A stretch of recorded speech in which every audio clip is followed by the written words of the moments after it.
All right, I would like to welcome everyone to the June 1st edition of the Polyploidy Webinar, or the Polyploidy in Place, which is becoming, I think, less in place for many folks in the world, but still in place for many of us, I think, for a while.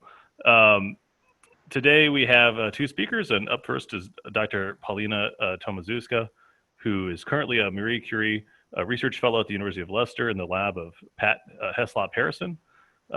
She did her PhD at the University of Warsaw, I believe, is close. Yes. Dr. Tomaszewska studies is interested in polyploidy, obviously, as well as other interesting things in plant genomes, plant molecular cytogenetics, genomics, as well as focused on, in particular, on grass breeding. Today, she's going to tell us about cytogenetics and polyploidy to exploit biodiversity in Urochloa, Brachiaria, tropical forage grasses. And so with that, I'll let Paulina take over and tell us about her interesting research. Okay. Hi, everyone. My name is Paulina. I am a plant molecular cytogeneticist at the University of Leicester, and the topic of my presentation is cytogenetics and polyploidy to exploit biodiversity in Urochloa, or second name Brachiaria, tropical forage grasses. Currently, I am a Maria Skłodowska-Curie Actions Research Fellow, interested in terminal intergenomic translocations in polyploid oats. But today I'm going to talk about our previous project on Urochloa, Brachiaria, panicum, tropical forage grasses. Actually, this GCRF grant is completed and we are in the process of publication. So our research results will be available soon. So today I'm going to explain you why it is so important to study ploidy and genome composition of different plants, mainly grasses, and how to integrate sequencing and molecular cytogenetic tools to study genomic composition and evolution of species in different grasses. So let's get started. Polyploidy and whole genome duplication are recognized as being present in almost all lineages of higher plants, and recent hybridization events are found in about half of the crops and wild species, but sometimes it is very difficult to find those duplication events due to subsequent duplication. So polyploidy is widespread in the grass group, and it is very important to study grasses because about 50% of land are grasslands. And some grass species have well-established genome compositions and evolutionary pathways, with genomes identified by single uppercase letters, as in wheat, or additional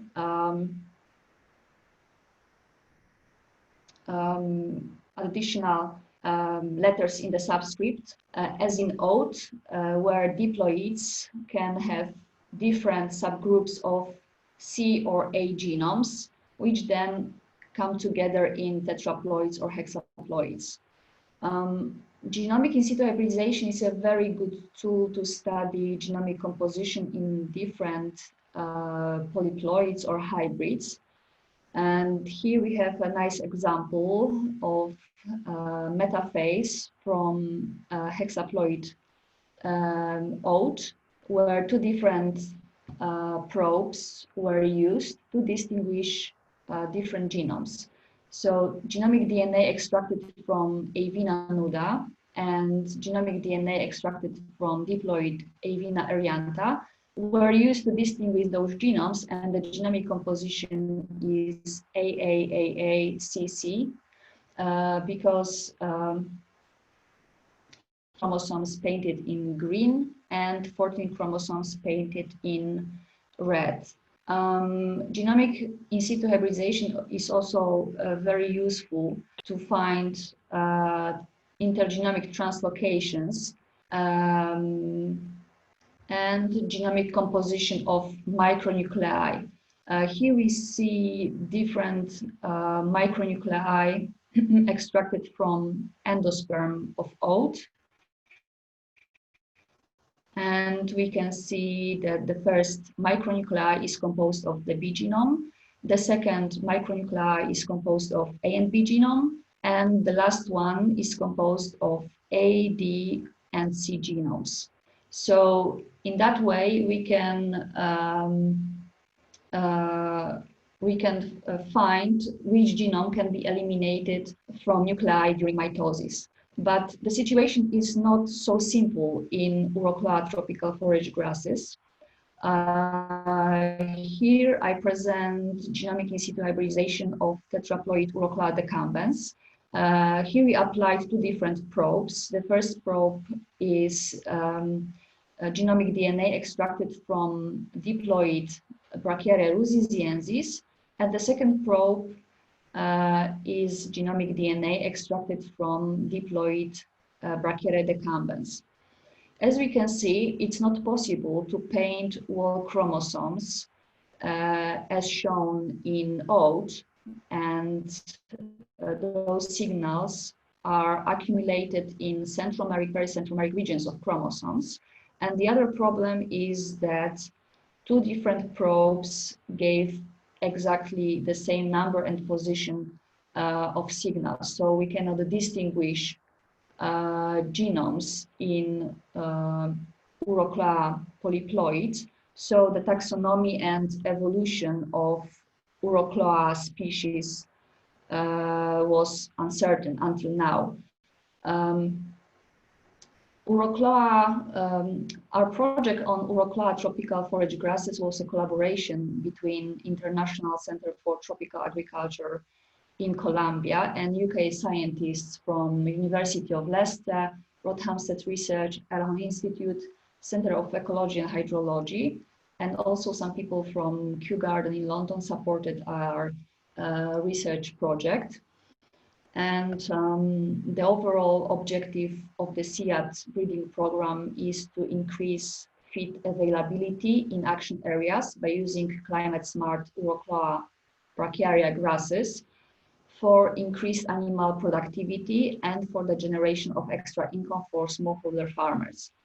So our project was designed to support the breeding programs and for efficient sustainability, for efficient sustainable use of land as pasture and food security, and to reduce rural poverty. And more about this project you can read on Botany One blog, where Paterslop Harrison explains why we need better crops. Generally, we aimed to study population structure, genomic composition, genetic diversity, ploidy levels of different accessions, and we also study environments, natural environment in Colombia. And all of this information support the breeding program to choose the best accessions for crossbreeding. We examined ploidy of 355 accessions of Urochloa and related species, which is about 60% of entire CIAT germplasm collection. And we used flow cytometry methods to measure ploidy of propidium iodide stain nuclei, and we found that the results, we found that ploidy varied widely. Generally, we can distinguish two different agamic complexes within Urochloa. The first one is brizantha complex, which includes three different species: Brachiaria decumbens, ruziziensis, and brizantha. And within this complex, we can observe diploids, tetraploids, pentaploids, and hexaploids. And Brachiaria humidicola complex includes two species, humidicola and dictioneura, and the ploidy levels are much higher than in Brachiaria brizantha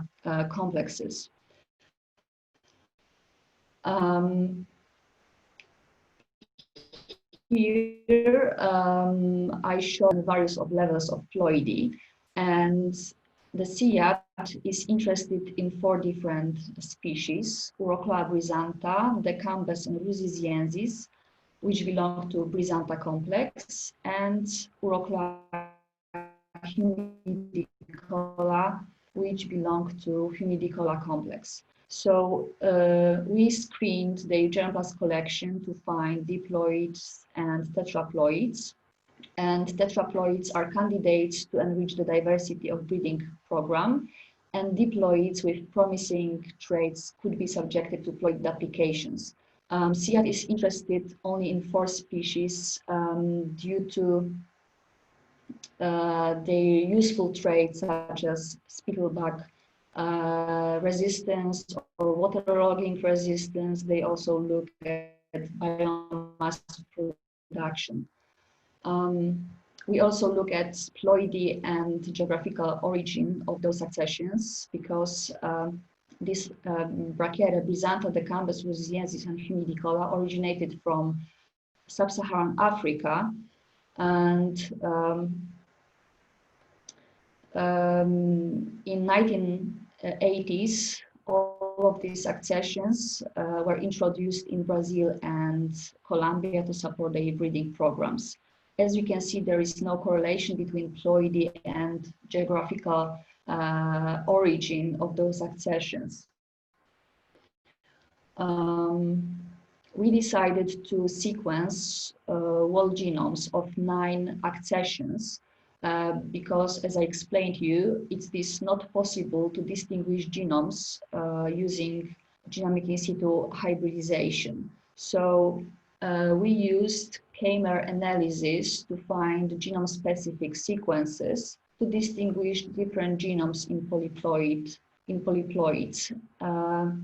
So we used the program Jellyfish to extract 50 mers from each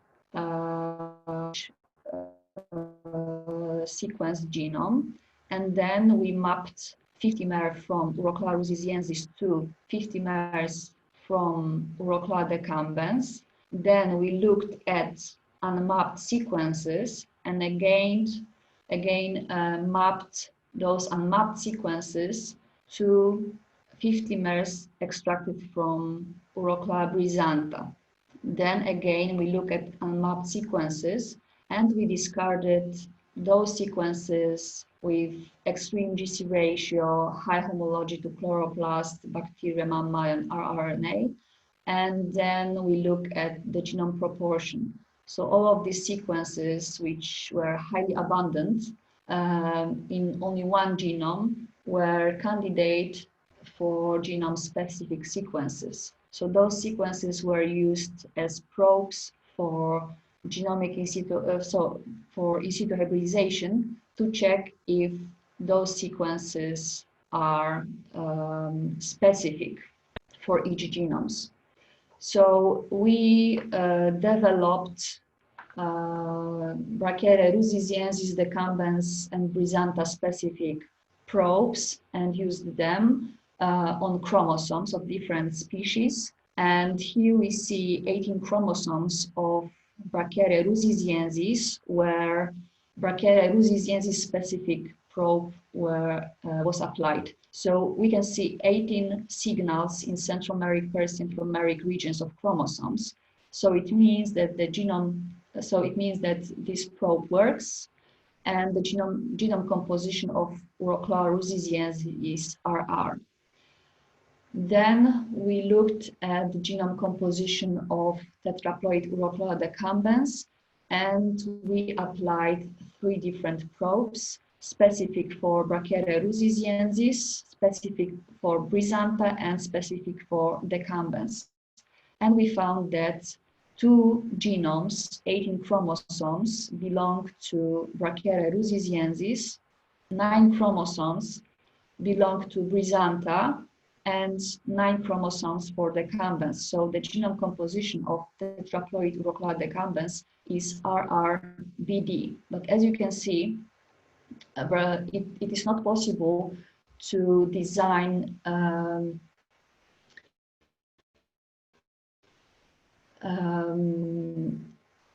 very good specific genome Brachiaria decumbens specific probe, and we can observe signals on chromosomes showing Brachiaria brizantha signals. So it means that probably Brachiaria decumbens evolved from Brachiaria brizantha, and the differences between these two different genomes were not completely blurred. And we also studied the genome composition of tetraploid Urochloa brizantha, and we found that 12 chromosomes showed Brachiaria brizantha signals, and the other one only Brachiaria decumbens signal. So it's not a clear number 18 chromosomes, but we suppose that the genome composition is BB-DD because we didn't observe Urochloa ruziziensis specific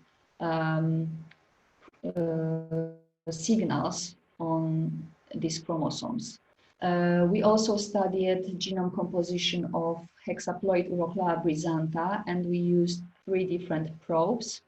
And we found that there are 2 different Brachiaria brizantha genomes, one showing only Brachiaria brizantha signals, the second one showing Brachiaria brizantha and decumbens signals, chromosomes showing weaker or stronger Brachiaria decumbens signals, and 9 chromosomes showing only Brachiaria ruziziensis. So probably the genome composition is BA, BB, DB, RDD. This figure summarized our research findings. So probably in brizantha complex, we can observe 4 different genomes, RD and 2B genomes, which differ in the number of and localization of Brachiaria decumbens specific signals. These 2 different genomes come together in hexaploid Brachiaria brizantha.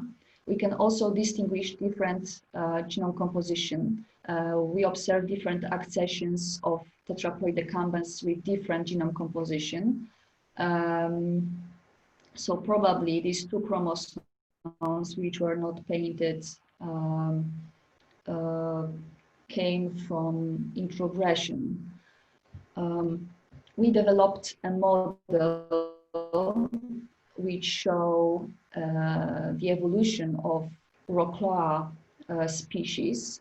As I mentioned, probably there are 2 Brachiaria brizantha genomes, and Brachiaria decumbens evolved from one of them, and then Brachiaria decumbens was crossed with Brachiaria brizantha to develop tetraploid Brachiaria brizantha. Again, tetraploid Brachiaria brizantha was crossed with Urochloa ruziziensis to give tetraploid Brachiaria decumbens.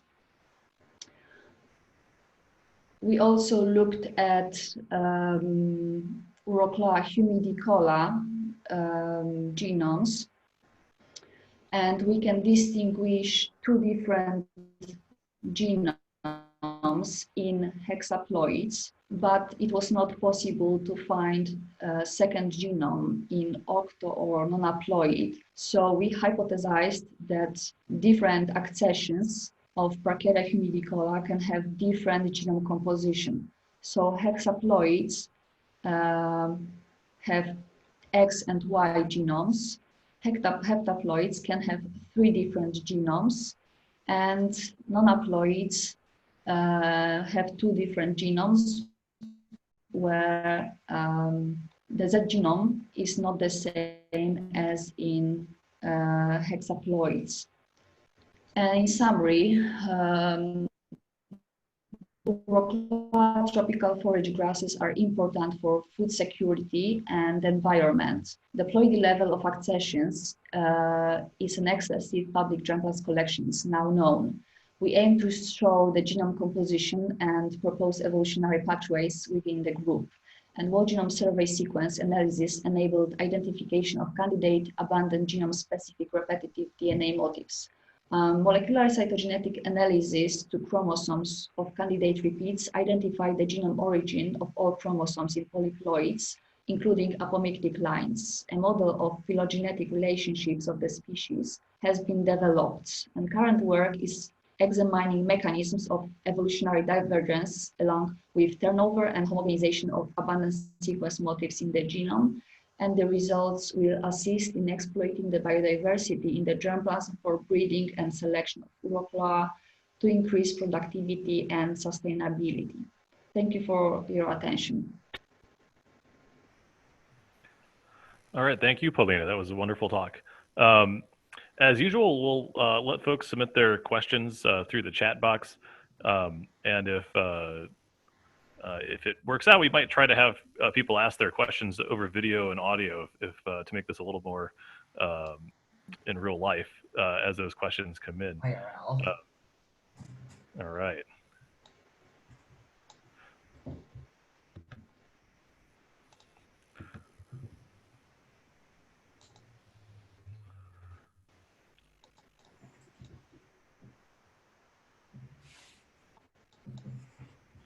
All right, there's a first question there from Brittany.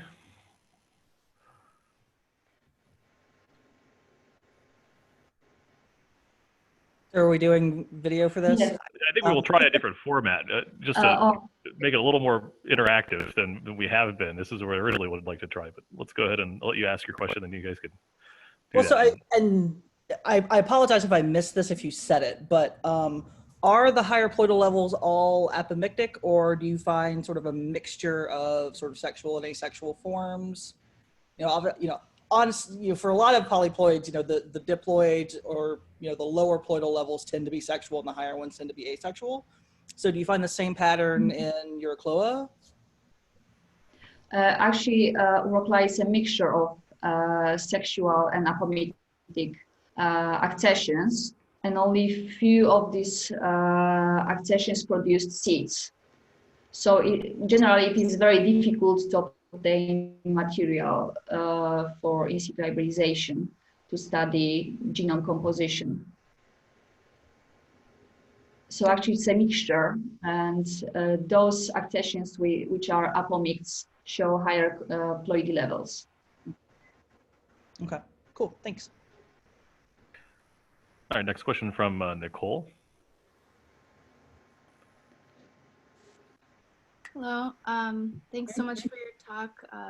My question was about your whole genome sequencing pipeline. So what quality of whole genome sequencing did you use, and what genomics resources do you have for mapping reads and developing your probes? Okay, we used Illumina sequencing. And what genomic resources do you have to map reads?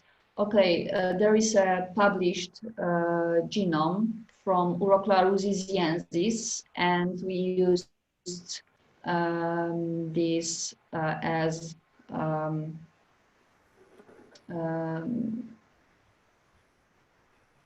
actually we mapped all of our sequences to Brachiaria ruziziensis genomes, which is currently published.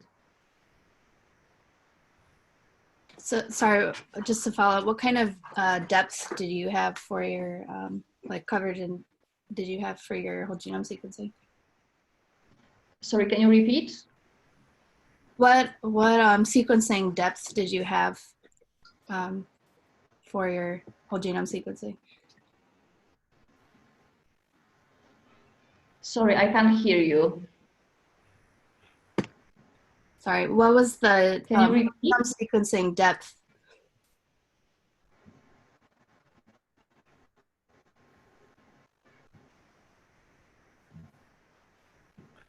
All right, maybe we'll put that in the chat box. What was the Sorry, sequencing? I cannot hear you. Okay. This might be where the chat approach is a little smoother. Okay.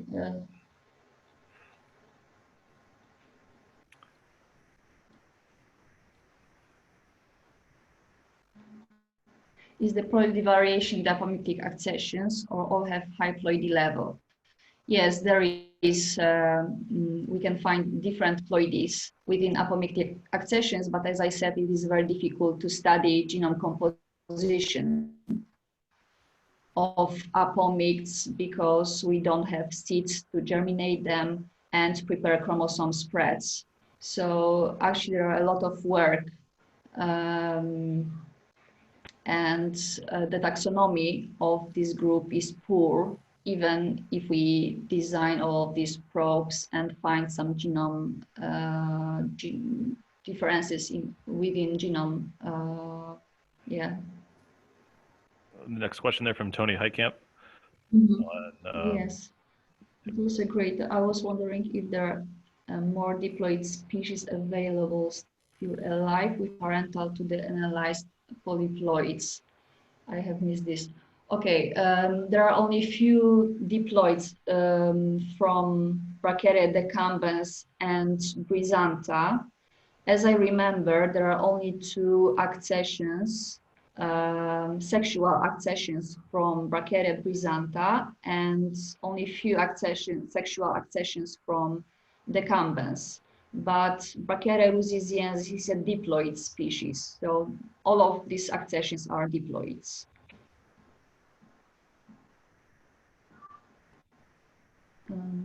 Urochloa decumbens and Urochloa ruziziensis to be synonyms of Urochloa emini. Did you happen to take any material along at one point in your studies?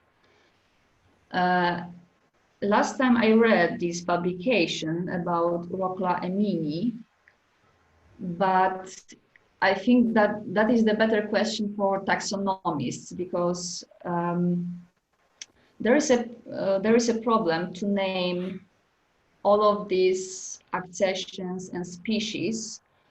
Even our in situ hybridization showed that, for example, Brachiaria, tetraploid Brachiaria decumbens is a mixture of 3 different genomes. So why we should name these species as decumbens, not as ruziziensis or brizantha or hybrids?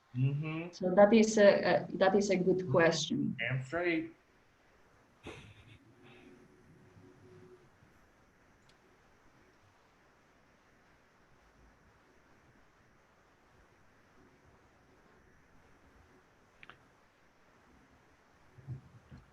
Yes. All right. Oh, okay. I see that Pat explained the depth of sequencing. Yes. How old are these polyploids? Do you think polyploidization and hybridization is ongoing, or is all of these processes relatively ancient? So based on chloroplast analysis, we can say that Brachiaria humidicola appeared as a first species. Then 9 million years ago, Brachiaria ruziziensis appeared, but the information about brizantha and decumbens is insufficient, because some people studied chloroplast of tetraploids rather than diploids. So we cannot explain when diploids appeared. Right. All right. Well, I think that's all the questions for now. As usual, after after Lex's talk, after the second talk, we will have a open chat session for everybody to stick around and ask further questions as people think of them and follow up. And so I would like everyone to do that wants to stay here and ask any further questions. So with that, I'd like to switch up and let Lex go ahead and share his screen, and we'll get the next talk started. All right. Okay, I should be sharing. All right. Our next, I'll go ahead and introduce you. Our next speaker is Dr. Lex Flagel. Lex is an adjunct professor in plant and microbial biology at the University of Minnesota, as well as a science fellow in the plant breeding division at Bayer Crop Science. He is a statistical geneticist with a background in evolutionary biology, and Lex uses these skills at Bayer to discover how insects evolve resistance to Bt toxins and to develop new breeding methodologies. Lex did his PhD in polyploid cotton and has experience with the mysteries of polyploidy. and the complications that arise when doing genetics and polyploids. And today, Lex is going to tell us, I think, about some of his the really interesting work that he's been doing in deep learning. And today he's going to talk about specifically deep learning methods for population genetics and auto polyploids. And with that, I'll let Lex take it over. Great. You guys can hear me okay? Sounds all right? Yeah. Sounds good on my end, at least. Okay, good. Sorry. So yeah, I changed the title slightly. It used to just say polyploids, and then I had an interesting conversation with Emily Josephs and realized I needed to be a little more specific, and that really what I'm talking about are autopolyploids today. And also you can probably tell from this, it's going to be kind of a methodological seminar. So I'm not talking about specific species, but kind of methods for doing population genetics and autopolyploids. So there's a bunch of jargon here because I'm covering deep learning and population genetics, both of which you could do a PhD on. So kind of to get through some of that, there's this big field called machine learning. It includes lots of methods. I list a few here, including some you're familiar with, like linear regression, but some others a little more exotic. And then deep learning is a subfield within machine learning that specifically focuses on these neural network methods. I'd love to be able to tell you a lot about them. Unfortunately, I don't have the time today to go into a lot of depth on the differences between neural networks and some of these other methods. And then there's a third term that you'll see sometimes, which is AI, artificial intelligence. I put that in here just because it comes up. It's mostly kind of a marketing term. It doesn't have a technical meaning, whereas these other machine learning and deep learning have technical meaning. So today's talk will focus on methods in deep learning. So this whole field, what is machine learning? This is my definition. Machine learning is a set of algorithms that allow a computer to extract information from data and learn to do something useful. So it's a pretty broad definition. In this extraction of information from data, we call that learning, but it's not quite learning like the way you and I learn. It's much more like pattern recognition. But the kind of term of art in this field is to call that learning. So an example that we're all familiar with that fits this definition is just a linear regression. So I have some points on, measured for X and for Y, and I fit this linear regression line. And the idea is that linear regression line has extracted something from the data, and it can help me do something useful. Like for any value of X, I can now make a prediction for Y. So then you might be thinking, well, wait a minute. So you're saying linear regression, just this, thing I can do in Excel with a few clicks is machine learning. This seems like kind of a lame field if it's just like slapping new labels on old statistical ideas. So let me kind of give you an example for why we really need machine learning. And so to start, most of the analyses that we do, like 99% of the analyses we do, fit into this classical inference mode where what you put into the analysis is data and user supplied rules. And then you can think of this as a computer program. It takes the data, computes the rules, and produces answers. So classical inference is great for questions like this, like what's the area of a triangle? If I supply the length and the height of the triangle, that's the rectangle, that's the data, right? And the rules are I multiply the two together and that produces the answer. There are more sort of sophisticated versions of this. Think about like doing a blast search, right? The input is a DNA sequence, and then behind the scenes, someone produced a bunch of rules to make that blast search find the right hits in the database and produce the answers you want. But it's the same paradigm basically. And this thing works for the vast majority of problems, but there are problems it doesn't work for. Here's a very simple to explain one. On the left, we have pictures of cats. On the right, we have pictures of dogs. And our brains understand the rules, right? So we can separate those. If we pulled the room, are these cats or dogs, we'd all get these essentially perfectly correct. But now think about what the rules are that you're using to characterize cats and dogs. And imagine trying to write them down. It's very, very hard, right? Like dogs have pointier, more angular faces. Cats have flatter faces, but of course there are like pug breeds that have more smashed cat-like faces. Cats have pointy ears. Some dogs have pointy ears. Some dogs have floppy ears. Here's a picture of a cat with no ears. So you'd have to make an exceptional rule about, cat ears, and cat and dog eyes are different. Here's a picture that's obviously a cat, but its eyes are closed. So you can't always use eyes, et cetera, right? So writing these rules down is vastly complicated. In fact, maybe not possible. And so this is where machine learning really comes in. Actually, if you get nothing else out of this talk, this is kind of the most important thing.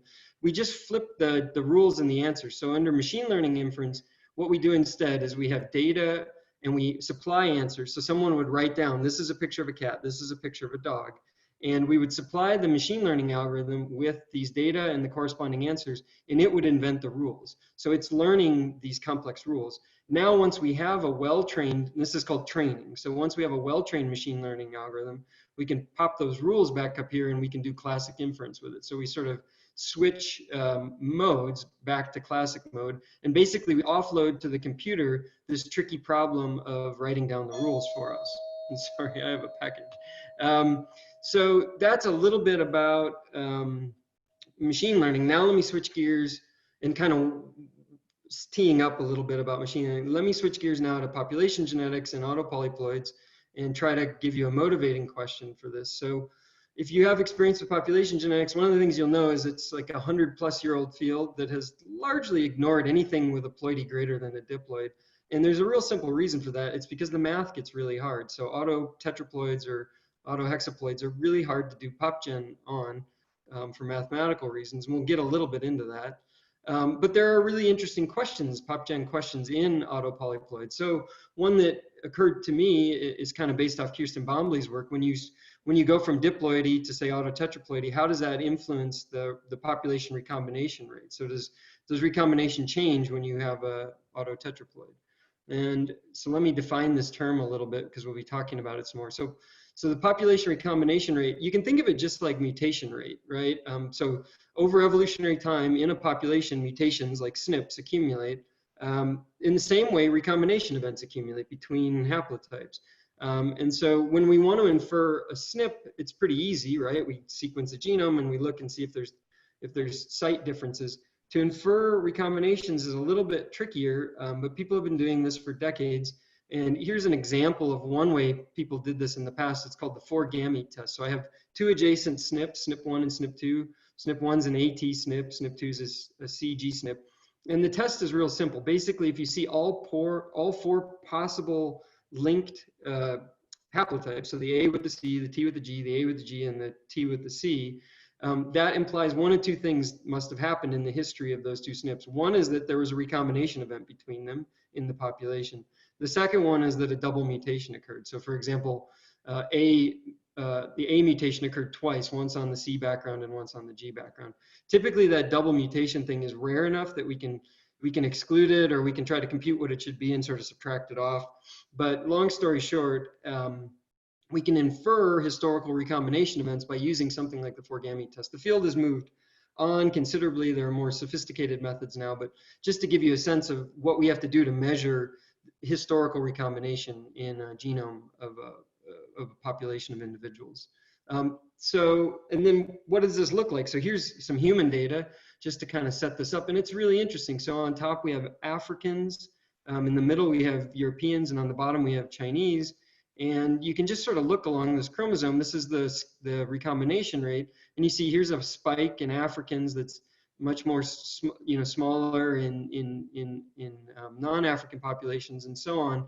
So there's variation in the recombination landscape, and we can ask all kinds of, once we have a map like this, we can ask all kinds of interesting questions. What does this do to sequence diversity? What genes are under the hotspots, et cetera, et cetera. And so these are really useful things to compute, these population recombination rates. So why don't we just do it in autotetraploids? So the first challenge is what happens in meiosis in an autotetraploid. So here's a classic diploid example. You guys all know this. You get one gamete from mother, one from father, and you get 3 possible genotypes. Now think about an autotetraploid. You get a diploid gamete from the mother and a diploid from the father, and you got 2 homozygous classes plus 3 heterozygous classes that differ in their amounts of big A and little a. So there's 5 possible genotypes, including 3 heterozygous classes. And of course, if we put these on an Illumina sequencer, what are you going to get out? So here's a theoretical sequence of a autotetraploid, and in the reference is C, and we see some of the reads have T. So we've basically, in this individual, got one of those heterozygous classes, but it's very hard to figure out which genotype it was, the 3 heterozygous classes, because if this was a diploid, we'd know this is probably a big A, little a heterozygous site, but because it's a autotetraploid, we can't really tell which of the 3 heterozygous combinations this comes from. And so kind of to make this a little more concrete and take away the picture, The two homozygous classes are easy when we look at sequence pileups because you just get all one or the other type. But these heterozygous ones could be any one of the 3 heterozygous types. And there's a nice R package called UpDog, which will compute the probabilities for you. So in this case, if we sequenced 12X and got 8 big A's and 4 little A's, we can infer that there's a 61% chance, you know, it's this one, and only a 1% chance it's that one, just probabilistically. But they're always going to be probabilistic. So when you deal with these heterozygous genotypes in autopolyploids, they're always probabilistic. And so so that's the first problem with trying to infer the recombination rate in autopolyploids, is that you get these probabilistic genotypes. The second problem is not only do we need to know the genotype to do something like the 4-gamete test, but we also have to phase the sequences, which means we have to resolve the haplotype. So we know that this A is linked on the same, you know, strand of DNA with this C, and likewise with this T, and so on. So in order to do these tests, not only do we need to know the genotype, we need to know its phase. And so I just said this, so that we have this kind of double problem where we have 2 layers of probability in an autotetraploid. We're missing the genotype and we're missing its phase. So I spent maybe a half hour thinking about how you would solve this if you were sort of mathematically inclined. I don't know that this is the right answer, but it's a sort of thumbnail sketch of a possible answer. So what I would do is maybe think about building some mathematical function, f of x, that counts all of those recombination events. Remember, we can infer implied recombination events using something like a 4-gamete test, counts all those up across all pairwise SNPs, but then summing over, take 2 pairs of SNPs and sum over all possible genotypes and all possible scenarios, conditional on their probabilities. And so basically the equation would look something like this, where we know there's a 70% chance it's this genotype, and that genotype implies all these possible phases with this other SNP that has some genotype, et cetera, et cetera. And I would try to sum over all that in some likelihood framework. This equation exists, like somehow someone could solve this. I don't know that I can, but it might be really hard to work out. And so this is the kind of what has stymied the development of advanced population genetic methods in autopolyploids.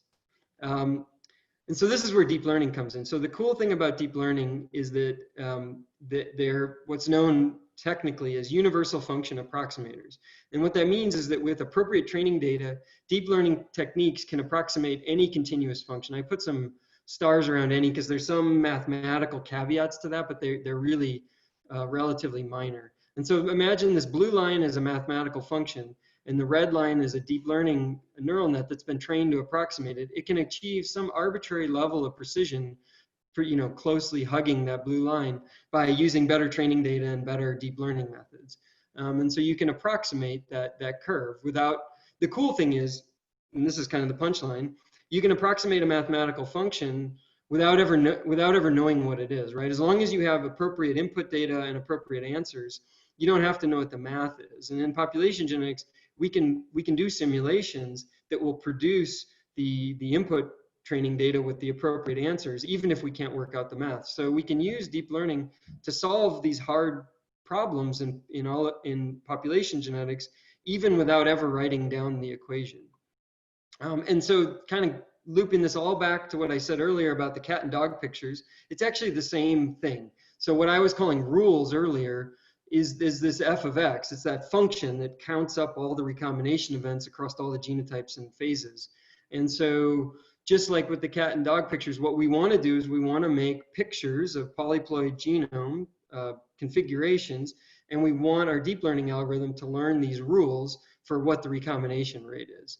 So the first thing we need to do is we need to encode our information into something like a picture. And so we're back to this sequence, and this is the way we did it.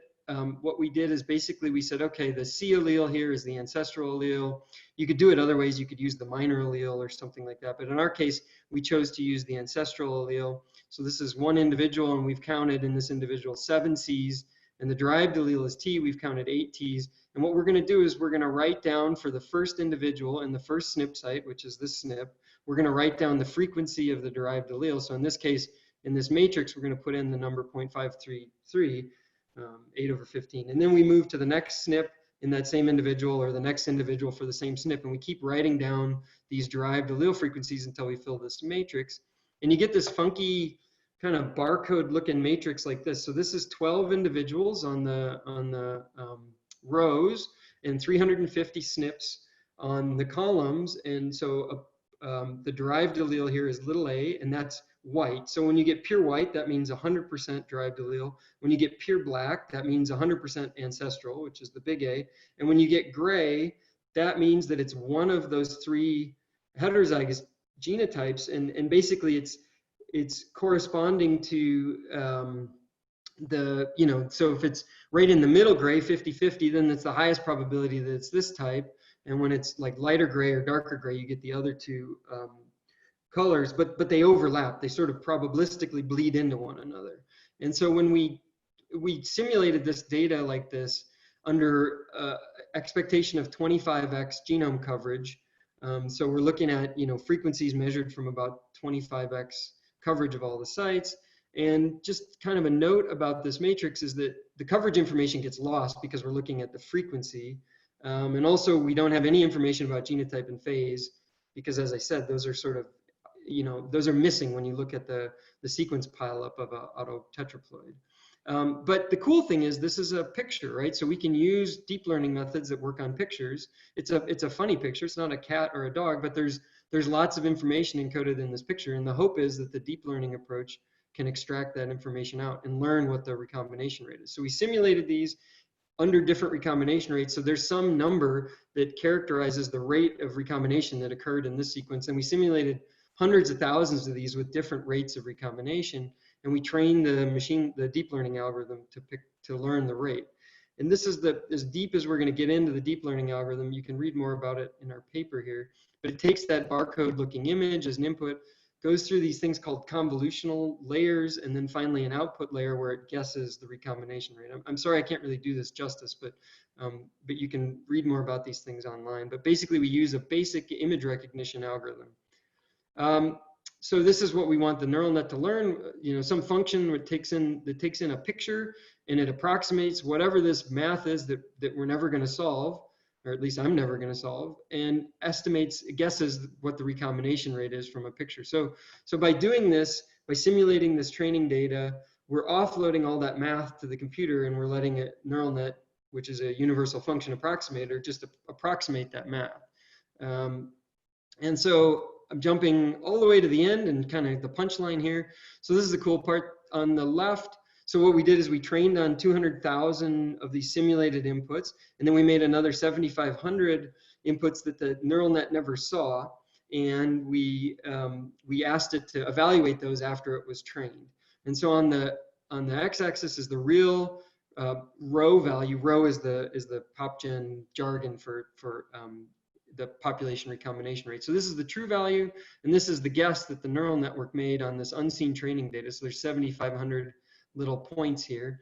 And what you'd like is for all the points to fall on the line. We get a little bit of scatter, and we got two plots. The one on the left is haploid. So we simulated haploid data where genotype and phase is perfectly known. And so the algorithm has access to all the information it could want to try to estimate recombination rate. And you can see it does pretty well. It gets an R-squared of 0.86. Here's the one where we did it, same amount of training data, et cetera, but we made up autotetraploids instead, and we destroyed all of that phase and genotype information. We made the deep learning algorithm infer all of that stuff. And you can see the R-squared takes a little hit, and you can see if you look at the points, they sort of balloon out a little bit. They lose some fidelity.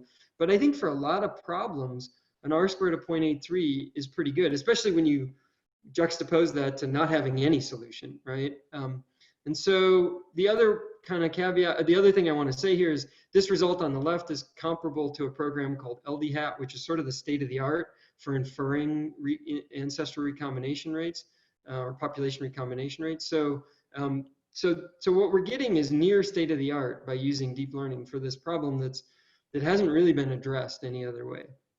Okay, so that's kind of it. So summary, PopGen and autopolyploids is really hard because of the hidden genotype and hidden phase problem when you sequence them. Deep learning with appropriate simulated training data, I think, can help us circumvent this. And the initial results on this one problem suggest quality is on par with haploid, diploid, sort of state-of-the-art methods. this is kind of a bit of an ad for this whole field. And so I wanted to throw out some things I've been thinking about, which I haven't really touched, but that other people, in the audience might want to investigate or have ideas about. Maybe the encoding scheme I use to put the data in the matrix isn't very good, and there are better ones. Maybe the deep learning methods I use, these convolutional neural nets, aren't the best approach. Maybe the simulation I used wasn't the best. There's a new simulation package called SLIM that a lot of people use. Possibly that would be better. And then maybe there are more interesting questions in autotetraploids than the population recombination rate. So all of these I think are open and could be explored. So that's it. Thanks a lot for listening. I want to acknowledge my two co-authors, Dan Schreider and Yaniv Brandwein, and then Patrick Monahan, who did his postdoc in Arabidopsis arenosa autopolyploids, and over beers mentioned to me that you can't do a lot of PopGen on them, and so kind of stimulated my thinking in this area. If you're interested in the code that's behind all these simulations, it's here at this GitHub. And if you have questions or want to engage with me about it, this is my email. So with that, I'll stop sharing and I'll take any questions. All right, well, thank you, Lex, for a wonderful talk.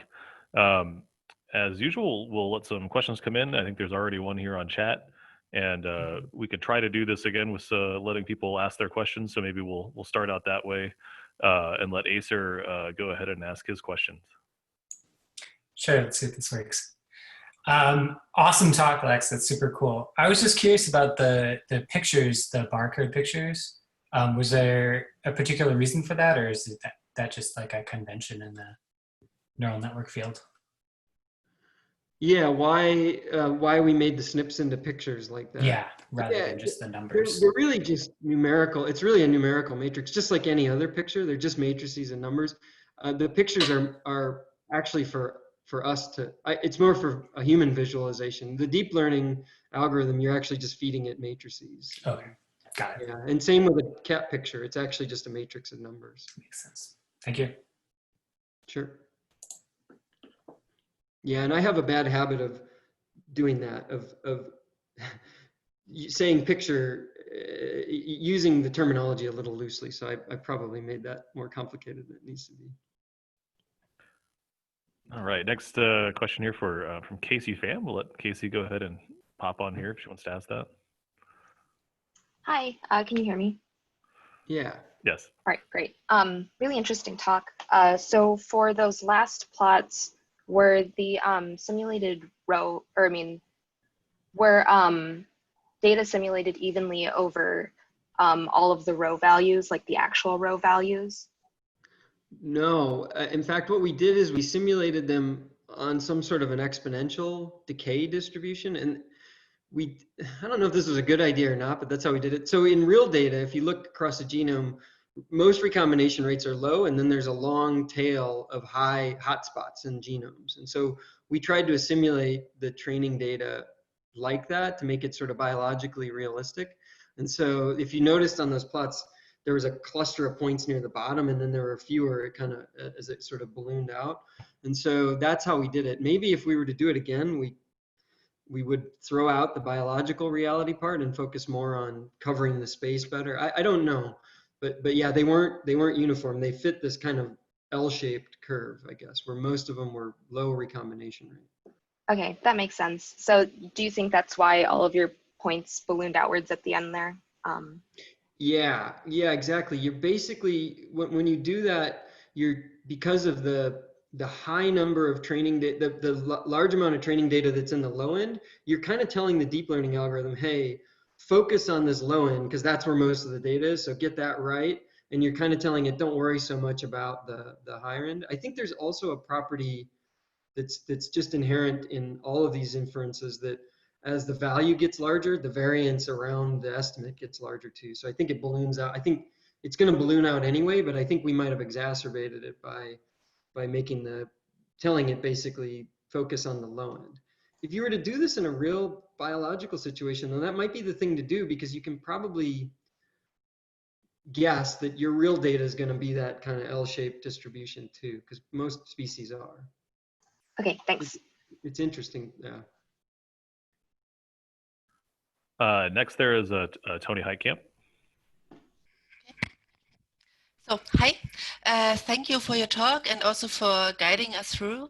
So I was wondering what kind of input data would you need if you really would go to a biological example? So would that work with reads, for example, long coverage, or would you really need well, a reference sequence for comparison or several genome sequence assemblies? Right. Yeah, the honest answer is we've never tried this in a real scenario, so I don't know. I don't know the true answer to that. But what I would think is you'd want, yeah, probably a decent reference genome. And we used 25x coverage, which was just a number we pulled out of thin air because it seemed reasonable. You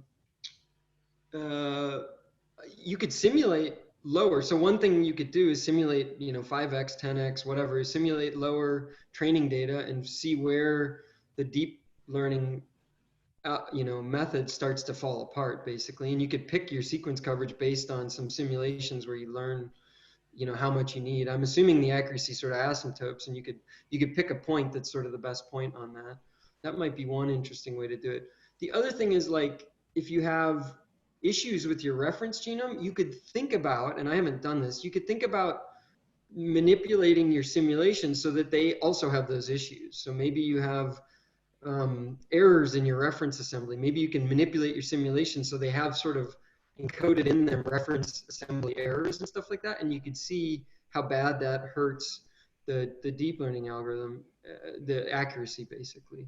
And so I think if I were to approach those questions in a real system, what I would probably do is that sort of empirical approach, where I would try different things and I would, in simulation, and I would see where it all breaks down. Okay, so we'd probably start with a really well-known model where a lot of data is available, and then kind of throw a lot on it and kind of have a look if it works with less as well. Like this? Yeah, that might be one way to do it. Yeah, exactly. Yeah, thank you. So it's really interesting to also see this computational approach there. Cool. Thanks. Oh, thank you. And let's see, next question here from Alexandre.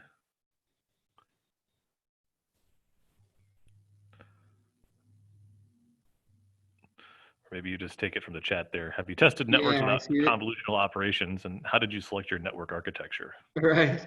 So we had the advantage of going first. So we took the most basic we took the simplest approach.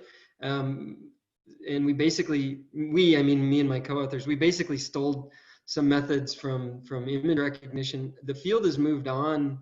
It's all this stuff in deep learning moves so fast. And so the field has moved on. There's some really sophisticated papers that have just come out. Andy Kern's group at University of Oregon produced a really nice paper where they used something called a recurrent neural network. I think in some ways that might be the way to go in the future. And then there's this really nice paper from Yoon Song's group at Berkeley, where they used a different kind of convolutional neural network that might be interesting and worth looking into. Basically, every 3 or 6 months, someone produces a better method to do this stuff. And so I don't know what the right architecture is, but I think there are newer ones out there that I would probably try. Yeah. Oh, excellent. Next up, Justin Conover. Hey, Lex, great talk. Hey. I was wondering if there's any difficulties of estimating local statistics, so like local recombination rate in a population compared to some global estimates, and whether recombinational rate heterogeneity across a chromosome or SNP acquisition differences along a chromosome would affect that. Yeah, that's a super good question. So specifically with these neural network approaches we used, they actually don't do very well at global estimates, like because the matrix just gets so huge, right? So you'd be computing on, imagine, a gigabase genome, right? With 40 individuals, you'd have some input matrix that goes 1 billion columns long or something. You couldn't really effectively simulate and train that thing.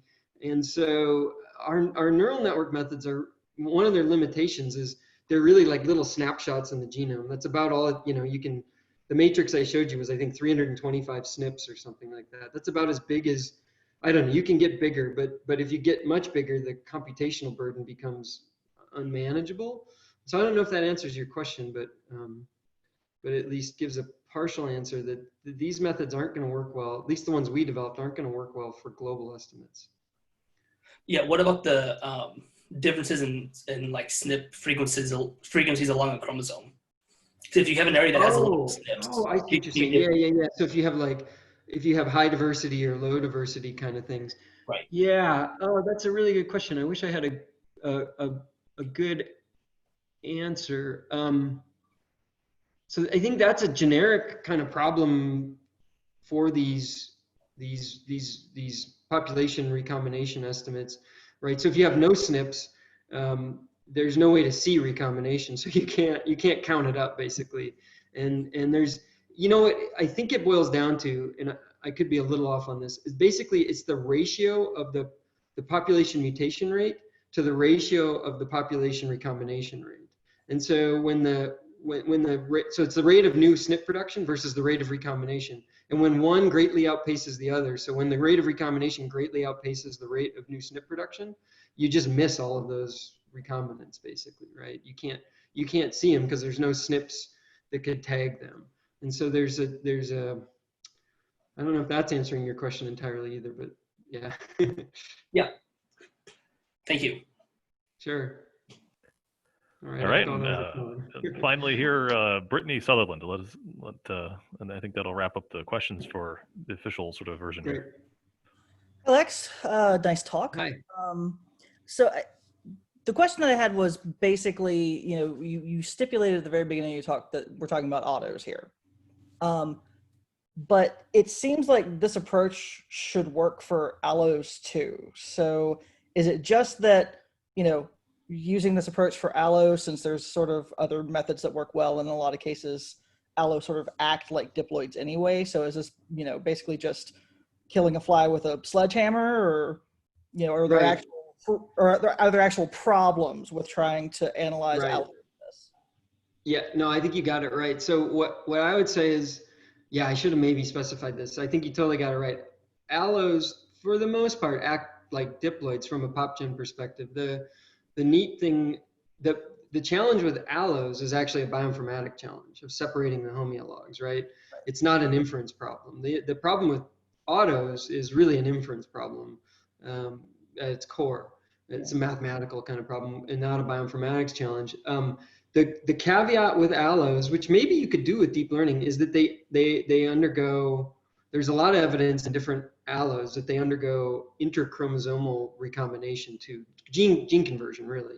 And so you get these tracks where, one genome overwrites the other. But I think if you have some perfect allo where you can separate all the homeologs out, you should be able to just treat them like diploids, with the one caveat that you might need to go through and mask regions of the genome that look like they've had interchromosomal gene conversion happen. Yeah. So to analyze allos with this, or potentially like segmental allo polyploids, which can be problematic, would it just be a matter of creating a different set, like training data set? Yeah. So if you have them perfectly separated, you could just use diploid methods, or you could use a diploid training data set. If you have them where the bioinformatics isn't quite separating the homeologs, yeah, you might have to create a new training data set where somehow you simulate the two homologous genomes and sort of muddle them together somehow and see if the deep learning method could make the correct inference pulling them apart. I haven't tried that, but okay. It's possible that could work. Okay, cool, thanks. All right, one last question just slipped in there from Paul Bleshak. I'll let Paul ask that.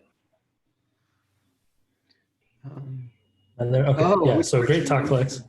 Okay. So my question was kind of, have you tried to dissect like which bits of information from the input image are actually informing the network about recombination? And like, I don't know very much about it, but there's like ideas about, I think it's called semantic segmentation or something like that, where like you take the input image, you sort of reduce the information content and then produce a new image where like things are encoded by, like in this case, I'm imagining it by like recombination block along the chromosome or something like that. We've been trying that since last fall, and we've gone way down this rabbit hole, we being Dan Schreider and I, and it turns out it's a hard problem. We've had some luck with segmentation algorithms. We've been using it to try to infer integration tracks instead of recombination, but I think the same idea applies. Long story short, we've got things that kind of sort of work, but nothing that I would deem sort of publication quality, and we're like way down this rabbit hole on it too at this point. Okay, yeah. A bit of a white whale right now. Yeah, good question. Okay, cool, thanks. All right, and this will be the absolute last one here. Malu got one more in there on us before we wrap up the official version of the seminar here. I'll let Malu hop on here and ask his question. Yeah. Hey, hello. Can you see me? Yeah. Yeah. So, so I'm new to the machine learning. You know, the area. So I wonder, can you elaborate about your simulation? Is that you kind of simulate the read from the known recombination rate, and from the read, and you kind of generate the SNPs, and from there you fit into your matrix and do those analysis down the stream?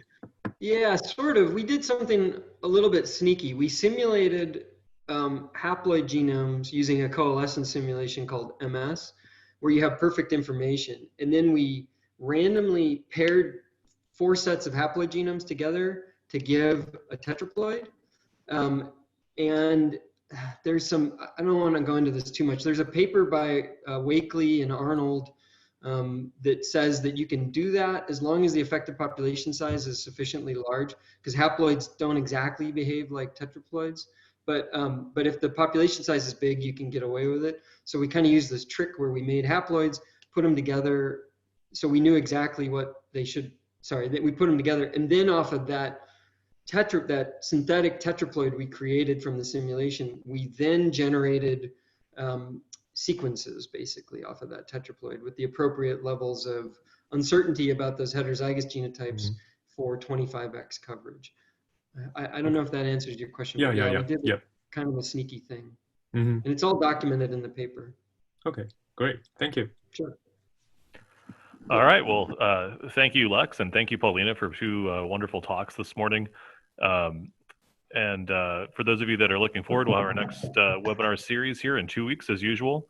And in 2 weeks, we'll hear from David Gerard, who will tell us about the UpDog R package, which Lex just mentioned during his talk, which he used for the phasing and genotyping. As well as we'll hear from Rosanna Zaniel Ferguson, who will tell us about the interaction between polyploidy breeding systems and lineage diversification. So a couple of exciting talks coming up here in 2 weeks. With that, I'm going to end the recording of the seminar and allow people to hang out here and chat and ask any further questions and discussion about polyploidy and these issues that anybody has on their minds and want to talk about. Thank you. But again, thank you both to Lex and Paulina for 2 wonderful talks today. Bye.